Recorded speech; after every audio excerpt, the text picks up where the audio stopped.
Terjadi kebanjiran itu stok kontak listrik, itu kita antisipasi karena memang pernah teman waktu terjadi bencana dia sampai kesetrum gitu karena waktu itu sangat hampir tinggi kebanjirnya.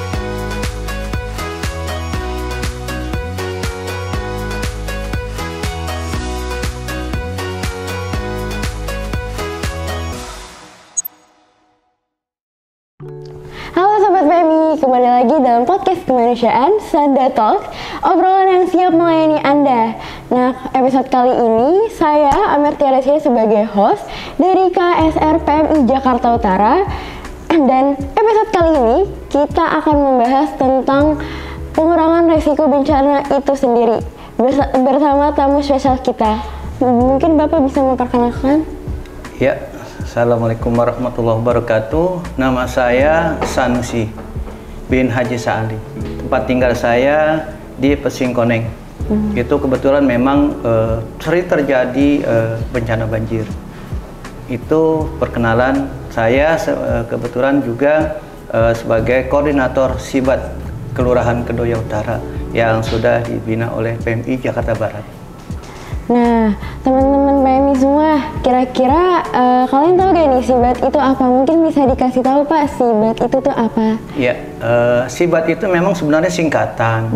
Ya, kita dibentuk siaga bencana berbasis masyarakat. Memang kita yang di Sibat itu semua kita tergabung dengan organisasi masyarakat. Ada PKK, ada Karang Taruna, ada juga relawan-relawan kita yang sudah kerjasama sama PMI Jakarta Barat pada saat kita pelatihan. Nah itu kita memang punya relawan sekarang banyak kan kader-kader Posbindu, Posyandu itu selama kita tidak terjadi ada bencana gitu. Oke, langsung saja nih masuk ke pertanyaan awal nih. Menurut Bapak pengertian dari pengurangan risiko bencana itu tuh apa sih Pak? Iya. Pengurangan risiko bencana sebenarnya kita itu sebelum terjadi bencana kita sudah menginformasikan bahwa musim hujan sudah akan datang. Nah, kita memberitahu teman-teman kita terutama relawan-relawan Sibat untuk mengantisipasi ya, terutama saya sebagai koordinator minta tolong membantu untuk melihat saluran-saluran air yang akan tersumbat terjadi banjir. Maka kebetulan memang di wilayah Kedoya Utara itu kalinya sangat rendah. Jadi kalau pada saat hujan lebat sedikit itu dia satu hari akan terjadi genangan air. Maka kita semua daripada teman-teman relawan Sibat itu jam 12 malam kalau memang terjadi hujan, saya sebagai koordinator ya bangun gitu, menginformasikan melalui, kalau dulu kita memang pada saat air naik kita melalui speaker toa masjid itu kadang-kadang. Sekarang itu udah nggak ada tiang listrik yang dari besi, jadi susah kita pukul, kebanyakan nggak bunyi sekarang gitu tiang listrik. Nah dulu seperti itu, sekarang kita melalui toa gitu. Kalau sekarang zaman canggih kita pakai HP. Jam 1 malam kita bangun, kita informasi teman-teman. Teman-teman memang sudah menjadi kebiasaan kali ya di masyarakat, mereka tetap aja gitu. Ya siap komandan, siap kita laksanakan gitu. Nah itu terjadi lapor. Setelah kita ada genangan air, kita laporin ke PMI tingginya air. Kita laporin ke PMI Jakarta Barat. Mulai dari 10 cm sampai 20 cm sampai kalau memang terjadi kita harus pengungsi, udah mulai 30 atau sampai 60 cm kita sudah siapin tuh gitu. Kalau dulu waktu belum ada rel kereta masih bisa di tempat pengungsian, itu kita udah siapkan. Kita bikin tenda dari terpal biasa, jadi yang sudah rumahnya tinggi itu kita harus ajak ke tempat tinggi gitu. Memang risikonya agar supaya air sudah tinggi, kita juga informasi kepada masyarakat gitu, agar supaya yang sudah biasanya terjadi kebanjiran itu inian ya, stok kontak listrik. Kadang-kadang itu bisa kelem itu Bu pada saat dia air naik. Itu kita antisipasi. karena memang pernah teman waktu terjadi bencana dia sampai kesetrum gitu, karena waktu itu sangat hampir tinggi banjirnya. Gitu. Itu nggak untuk mematikan untuk meminimalisirkan konslet nggak ada koordinasi dari PLN kah gitu? Iya, sebelumnya kita koordinasi dulu. Jadi kalau kita ada di lapangan, mereka di khususnya di Kedoya Utara tuh mereka tahu, oh nih orang PMI gitu. Kita lapor ke PMI. Misalnya ke Pak Sanusi, di sana listrik sudah hampir kerendam kilometernya. Ya udah kita koordinasi dengan PLN, kita telepon PLN, kita lapor juga ke PMI, Pak ini gimana caranya untuk, udah langsung kita telepon PLN. Nah PLN nanti jawabannya memang bebannya buat kita, bebannya kenapa? Setelah nanti kita minta hidupin, kemarin yang telepon siapa gitu, dia nggak mau hidupin, jadi orang masyarakat lapor lagi ke Sibat, ke kita nih sebagai koordinator, sebagai teman-teman relawan kan keliling terus. Gitu, antisipasi. Nah kita hidupin. Dan setelah itu kan kadang-kadang setelah prahnya banjir itu juga kita juga koordinasi juga dengan kesehatan gitu, dengan puskesmas. Puskesmas itu juga sebelum puskesmas datang, Sibat Kedoya Utara tuh kita udah relawan sudah menyiapkan tempat. Kita udah koordinasi dengan yang tempat tertinggi, yang diakses mobil ambulan bisa masuk. Kita di situ dengan masyarakat, minta rumahnya dipakai. Kalau kita yang di Kedoya Utara tuh pasti dikasih gitu. Kalau kita yang ngomong, Bu atau Bapak, kita pinjam rumahnya buat kesehatan. Nanti kita rapiin. Ya udah, nanti kesehatan datang udah siap.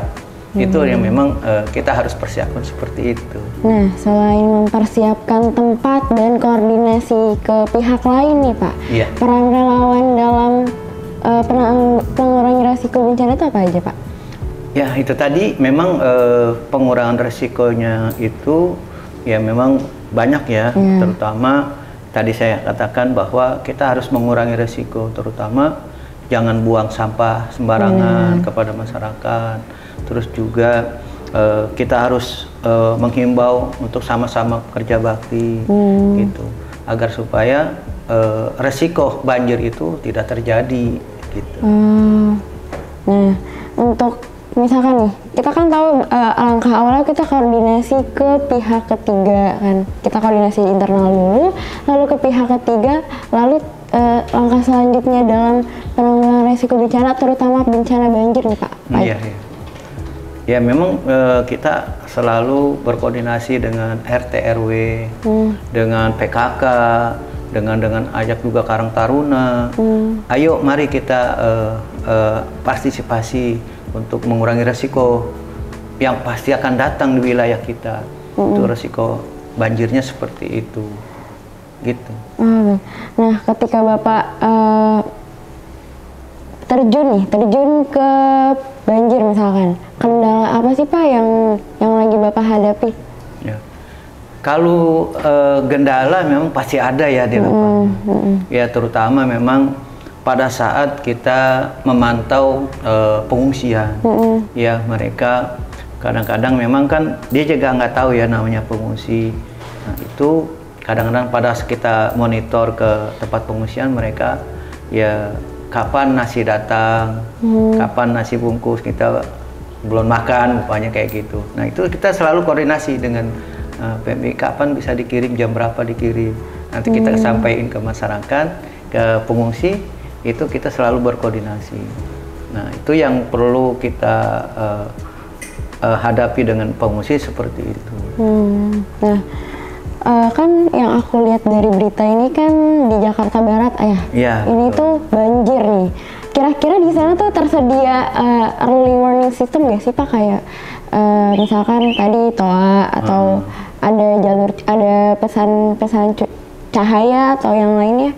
Kalau sekarang ini di wilayah Kedoya Utara belum ada ya peringatan yang seperti itu. Tapi kita sekarang karena memang kita udah terbiasa banjir seperti itu, kita sekarang kan udah zaman melalui WA. Kita kadang-kadang masuk di grup RT, RW. Nah, kita kadang-kadang ada dapat juga peringatan dari BMG, dari banjir gitu yang suka dikirim tuh waspada Kaliangke, waspada Kedoya Utara, Lintasan, Kebonjeruk, itu dikasih tahu tuh. Nah setelah itu kita nggak langsung kita betul cek dulu, kita sampaikan ke RT RW, tapi kita tidak sampaikan ke masyarakat agar supaya masyarakat nggak resah gitu. Yang tahu tuh petugas. Jadi semua RT RW tahu, relawan teman-teman kita tahu bahwa akan naik tingginya air, itu kita udah tahu gitu. Nah nanti kalau memang nggak naik ya udah, jadi masyarakat kita belum kasih tahu gitu. Cuman antisipasinya masyarakat kita lihat nih tingginya air sampai sejauh mana, agar supaya kalau kita nanti pulur ke masyarakat kan jadi resah gitu. Jadi kita itu yang kita rahasiakan itu biar supaya mereka nggak resah, tapi petugas RT RW kelurahan itu semua tahu bakalan air naik jam sekian, itu kita udah antisipasi. Ya, terutama memang ya pengurus masjid, pengurus musola yang kita pakai untuk memberikan pengumuman, kita udah kasih tahu.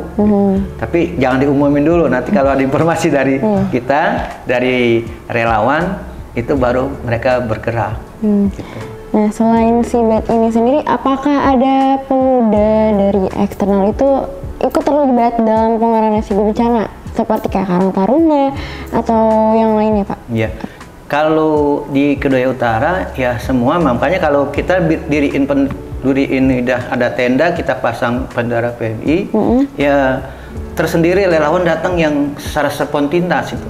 Secara dia datang, Pak saya mau bergabung untuk membantu, misalnya ada orang informasi tetangga kita lagi sakit gitu. Itu memang anak-anak Karang Taruna terlibat langsung gitu. Nah, kita juga memang kerjasama dengan anak-anak Karang Taruna gitu. Nah, pada saat seperti itu anak-anak Taruna pada gabung gitu, pada anak-anak mudanya tertarik dengan berjiwa relawannya ada. Berarti pemuda di Kedoya Utara itu berarti udah awareness ya, udah kesadaran terhadap ya mungkin ya maaf ya, mungkin karena lihat ada saya di situ, saya kan sebagai tokoh masyarakat, kalau jadi mereka kok Pak Sanusi aja bisa mau keliling mengasih informasi sama teman-teman, ayo kita gabung gitu. Nah, mereka ikut gitu. Jadi secara spontan, seperti contoh misalnya turun ke wilayah untuk membagikan nasi. Ada dari kita udah dikirim dari PMI, karena kita selalu ngasih informasi. Pak, pengungsi saya balita ada 10 misalnya. Yang manula, yang orang udah tua ada misalnya ada 12. Jadi dalam satu tampungan masjid itu yang sekarang itu bisa kita hitung gitu.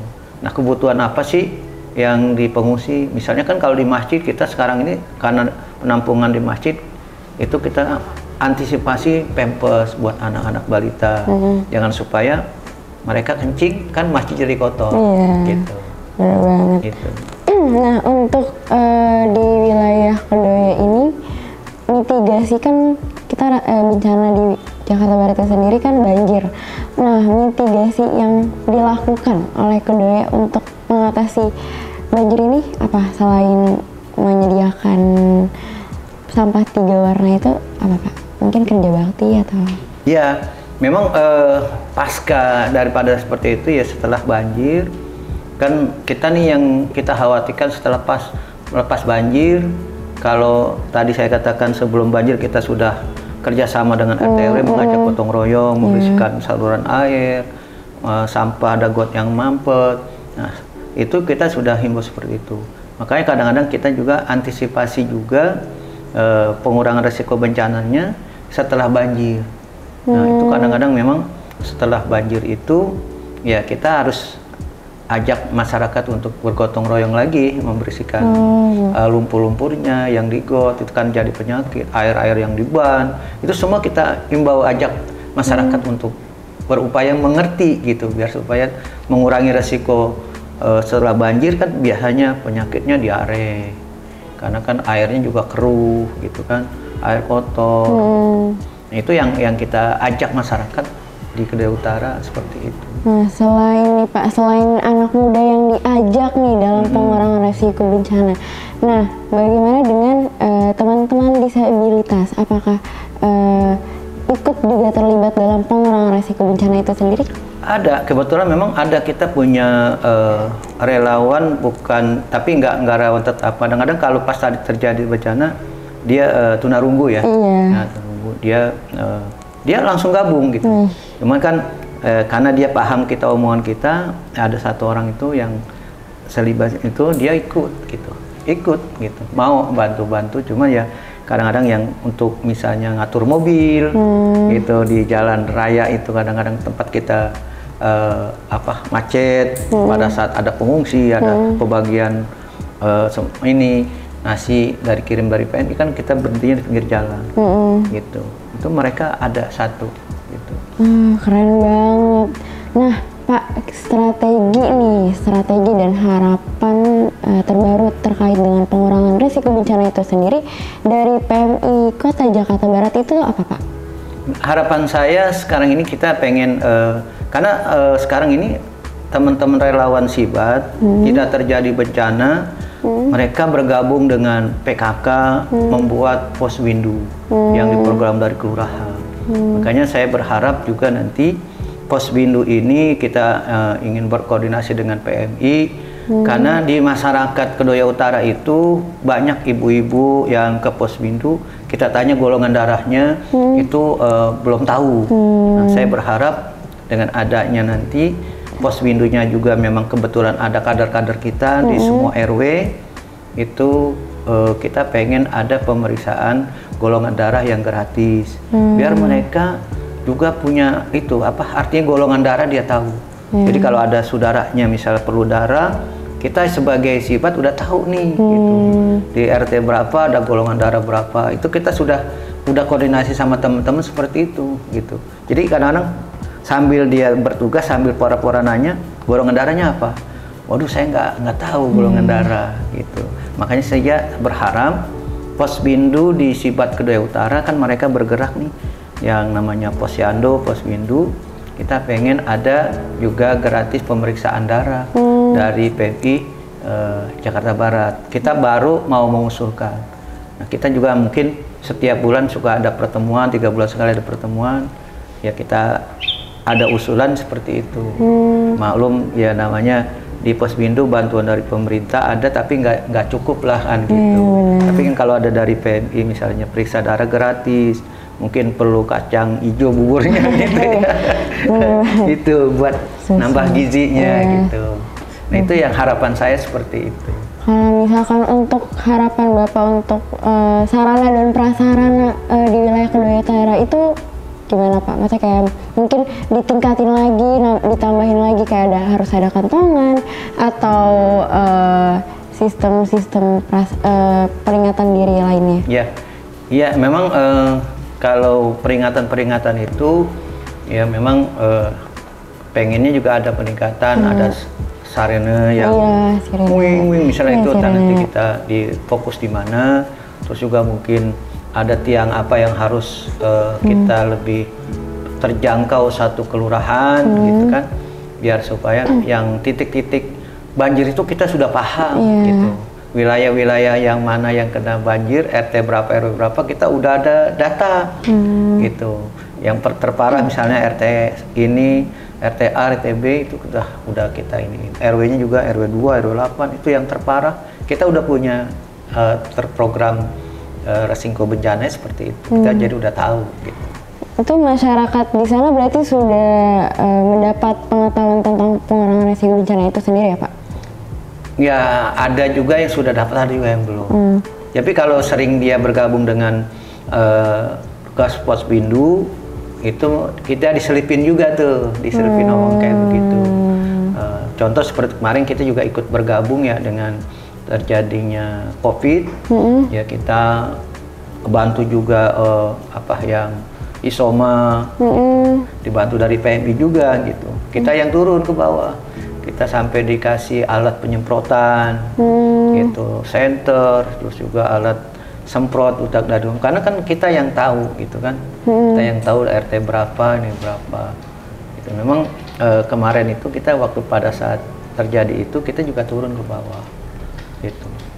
Wah Pak, ternyata menarik banget ya, apalagi dari ketika kita menjadi sibat, kita bisa dapat ilmu dan pengalaman nih terkait dengan pengurangan resiko bencana itu sendiri. Nah nih Pak, terakhir nih Pak, ajakan untuk Sobat PMI di rumah untuk peduli terhadap lingkungan di sekitar itu gimana tuh Pak? Ya, ngajak masyarakat peduli lingkungan ya, terutama tentang masalah resiko pengurangan banjir. Jangan buang sampah sembarangan, terutama juga kita sedang mengajak untuk pengganti generasi sibat. Kita bergabung dengan anak-anak Karang Taruna, udah kita ngajak tingkat kecamatan, tingkat kelurahan, gitu. Mereka antusias pada saat kita kejadian, mereka iri gitu, mereka pengen caranya gabung dengan PMI gimana. Akhirnya kita arahkan untuk mendaftar dulu ke PMI. Kita jadi sampaikan seperti itu.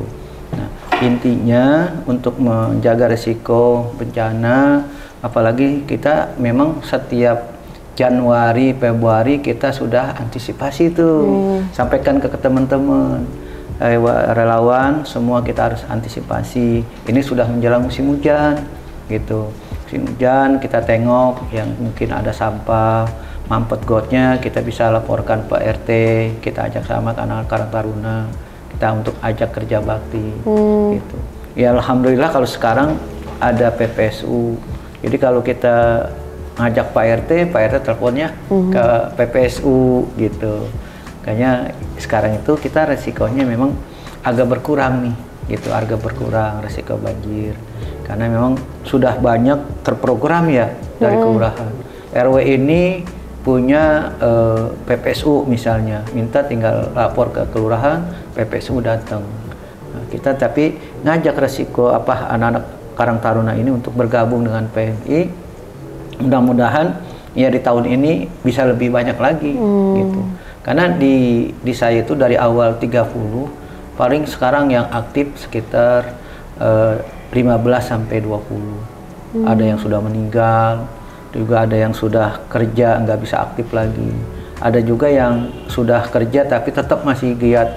Yang aktif itu kemarin pada saat kebakaran di perumahan Green Garden, ya kita dari Sibat kita kerjasama dengan PMI cuma karena sedikit ya pengungsinya, cuma ada 12 orang, itu kita dari Sibat ayo kita bantu beli nasi bungkus atau nasi padang, kita kirim ke situ. Kita datang sama-sama. Kita kasih penyerahan untuk tenang, untuk kasih hiburan gitu. Kita datang ke situ. Mereka senang sekali gitu. Oh, ternyata PMI bukannya donor darah aja ya, gitu. Mereka juga peduli dengan kejadian kebakaran misalnya. Mereka juga seperti itu. Kan terkenalnya sekarang PMI itu cuma donor darah. Mereka nggak tahu, jadi kita kasih penjelasan gitu. Nah makanya kita kadang-kadang seperti kayak gitu, kita peringatan juga buat teman-teman di masyarakat, terutama pada saat listrik gitu kan. Sekarang memang alhamdulillah kalau ke Daya Utara memang risiko kebakarannya agak berkurang, mudah-mudahan tidak terjadi ya, seperti kayak wilayah-wilayah lain seperti Tambora atau apa. Ya kita memang risiko kebakarannya agak sedikit redah gitu. Cuma yang sering di Kedoya Utara itu adalah banjir. Banjir itu sangat terjadi, sering terjadi gitu. Harapan saya mudah-mudahan di tahun ini anak-anak Karang Taruna, remaja-remaja Karang Taruna tertarik dengan masuk relawan PMI gitu. Perbincangan kita sangat menarik nih, apalagi terkait pengurangan resiko bencana ini sendiri. Dan di wilayah Indonesia sendiri kan emang rawan bencana kan, dan juga kita harus waspada terhadap bencana itu sendiri. Oke, sebelum kita menutup bincang santai episode kali ini, kami mau mengajak seluruh masyarakat dan relawan untuk follow sosial media PMI DKI Jakarta dan donor darah DKI Jakarta, dan pastinya PMI Jakarta Barat. Sampai jumpa dalam episode selanjutnya Sanda Talks, obrolan yang siap melayani Anda. Selamat ulang tahun yang ke-77 Palang Merah Indonesia. Terus tebar kebaikan, salam kemanusiaan. Dadah.